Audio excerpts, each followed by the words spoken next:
రాష్ట్ర ప్రజలతో పాటు నెల్లూరు జిల్లా ప్రజలు కూడా ఎంతో ఆతృతతో ఎదురు చూస్తున్న కౌంటింగ్ మరి 3 రోజుల్లో మొదలు కానుంది. నెల్లూరు పార్లమెంట్ స్థానానికి సంబంధించి 8 నియోజకవర్గాల అభ్యర్థుల భవిష్యత్తును ఈవీఎం రూపంలో రూరల్ పరిధిలోని కనుపర్తిపాడు వద్ద ఉన్న ప్రియదర్శిని ఇంజనీరింగ్ కాలేజ్లో 3 ఇంచుల భద్రత మధ్య దాచి ఉంచారు. మరో 2-3 రోజుల్లో ఎవరి భవితర్యం ఏమిటో తేటతెల్లమవుతోంది. 2019 ఎలక్షన్లో నెల్లూరు జిల్లాలోని 10 నియోజకవర్గాలతో పాటు 2 పార్లమెంట్ స్థానాలను వైఎస్ఆర్ కాంగ్రెస్ పార్టీ గెలుచుకుంది. వైసీపీకి కడప జిల్లా తర్వాత అత్యంత ముఖ్యమైన జిల్లా నెల్లూరు జిల్లా. మరి ఈసారి ఫలితాలు ఏ విధంగా ఉంటాయో మరో 2-3 రోజుల్లో తేటతెల్లమవుతుంది.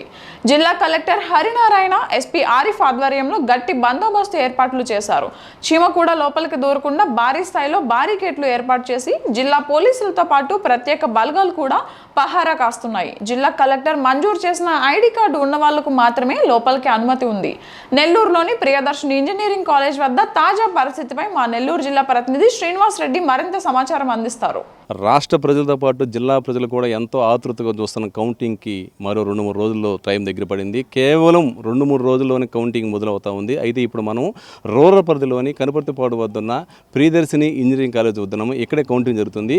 నెల్లూరు పార్లమెంట్కి సంబంధించిన 8 నియోజకవర్గాలు అంటే నెల్లూరు టౌన్, నెల్లూరు రూరల్, ఆత్మకూరు, కోవూరు, ఉదయగిరి, అదేవిధంగా కందుకూరు, కావలి ఈ ఏరియాలకు సంబంధించిన కౌంటింగ్ ఇక్కడ జరగబోతా ఉంది. తొలి ఫలితం నెల్లూరు టౌన్ది, చివరి ఫలితం కోవూరు దోస్తుందని చెప్పి ఇప్పుడే జిల్లా ఎన్నికల అధికారి కలెక్టర్ కూడా చెప్పడం జరిగింది. ఏదేమైనా కానీ గత 3 వారాల నుండి ఎంతో ఉత్కంఠభరితంగా జిల్లా ప్రజలతో పాటు రాష్ట్ర ప్రజలు చూస్తున్నారు. ఏ పార్టీ వస్తుందా, వైసీపీ వస్తుందా, టీడీపీ వస్తుందని చెప్పి ఎంతో ఆతృతగా చూస్తున్నారు. దానికి ముగింపు పలికే టైం దగ్గర పడింది. 3-4 రోజుల్లో ఇక్కడ రిజల్ట్ చెప్పబోతున్నారు. అయితే ఇక్కడ ఈ ఏరియాలో మనం పక్క స్క్రీన్లో చూస్తున్నాము. ఇక్కడ భారీ స్థాయిలో పోలీసులు బందోబస్తు ఏర్పాటు చేశారు. కనీసం చీమ కూడా లోపలికి రాకుండా ఉండే విధంగా కఠినంగా బందోబస్తు ఏర్పాటు చేస్తారు. అంటే రాష్ట్రంలో ఇటీవల కాలంలో కొన్ని చోట్ల కొన్ని గొడవలు జరిగాయి. ఆ గొడవలు మళ్ళీ ఇక్కడ నెల్లూరులో ఏమైనా అలాంటి గొడవలు ఏమైనా రిపీట్ అవుతాయేమో అని చెప్పి ముందు జాగ్రత్తగా ఎస్పీ ఆరిఫ్ హఫీజ్ ముందు జాగ్రత్తగా భారీ బందోబస్తు ఏర్పాటు చేస్తారు. లోకల్ పోలీసుతో పాటు ఇటు కేంద్ర బలగాలు కూడా భారీగా దిగున్నాయి. ఏ మాత్రం ఐడి కార్డు కానీ లేకపోతే ఎన్నికల అధికారి కానీ మాత్రమే లోపలికి వచ్చే అవకాశాలు ఉన్నాయి.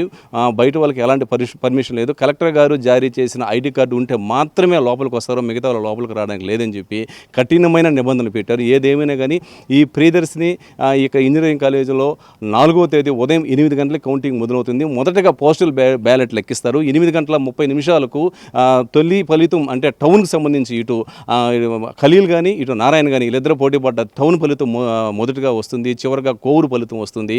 మిగతా అవన్నీ కూడా మధ్యలో వస్తుంటాయి. ఏదేమైనా కానీ మధ్యాహ్నం 12 గంటలకల్లా ఏ పార్టీ అధికారంలోకి వస్తుందని చెప్పి ఒక క్లారిటీ అయితే వచ్చే అవకాశాలు కనిపిస్తూ ఉన్నాయి.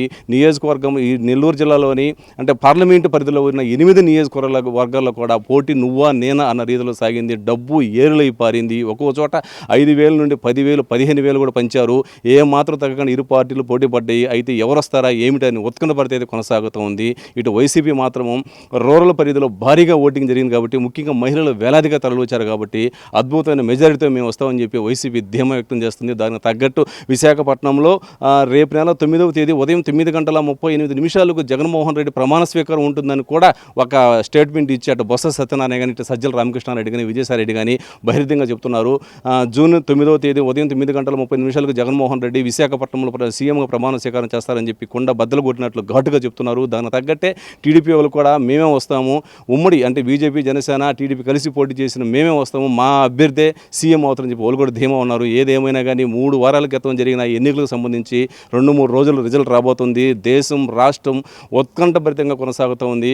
ముఖ్యంగా నెల్లూరు జిల్లా విషయానికి వస్తే మాత్రం ఇక్కడ అంటే నెల్లూరు పార్లమెంట్కి సంబంధించి 8 నియోజకవర్గాల్లో కూడా పోటీ విపరీతంగా కొనసాగింది. ఎక్కడ కూడా ఏ పార్టీ వాళ్ళు కూడా తగ్గకుండా విపరీతంగా ప్రచారం చేశారు. అదేవిధంగా డబ్బు కూడా ఏరులై పారని చెప్పి ఒక ప్రచారం జరుగుతూ ఉంది. మరి ప్రజలు ఎవరికి తీర్పిస్తారని చెప్పి సర్వత్రా ఉత్కంఠంగా ఎదురు చూస్తున్నారు. అయితే నెల్లూరు జిల్లాలో గతంలో 10కి 10 సీట్లు వైసీపీ గెలుచుకుంది.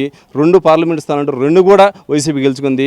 జగన్మోహన్ రెడ్డికి కడప జిల్లా తర్వాత అత్యంత ముఖ్యమైన జిల్లా నెల్లూరు జిల్లాగా చెప్పుకోవచ్చు. ఇక్కడ గతంలో వైసీపీ క్లీన్ స్వీప్ చేసిన చరిత్ర ఉంది. అదేవిధంగా ఇటు కార్పొరేషన్ జరిగిన ఎలక్షన్లో కూడా 54 వార్డులకు 54 కలిసి రాష్ట్ర దేశ చరిత్రలో వైఎస్ఆర్ కాంగ్రెస్ పార్టీ తన సత్తా చాటిందని చెప్పుకోవచ్చు. అలాంటి వైఎస్ఆర్ కాంగ్రెస్ పార్టీకి ఎంతో బలమన్న నెల్లూరు జిల్లాలో మరి రేపు జరగబోయే కౌంటింగ్లో ఎన్ని సీట్లు వస్తాయనేది ఒక క్లారిటీ రానుంది. నెల్లూరు జిల్లాలో అత్యధిక సీట్లు వస్తే మాత్రం ఖచ్చితంగా వైఎస్ఆర్ కాంగ్రెస్ పార్టీ అధికారంలోకి వచ్చే అవకాశాలు ఖచ్చితంగా ఉన్నాయి. ఇది నెల్లూరు జిల్లాలోని రూరల్ పరిధిలో గల కనుపర్తిపాడు వద్ద ఉన్న ప్రియదర్శిని ఇంజనీరింగ్ కాలేజ్ వద్ద తాజా పరిస్థితి. కెమెరామెన్ ఇలియాతో శ్రీనివాసరెడ్డి, స్టూడియో, నెల్లూరు జిల్లా.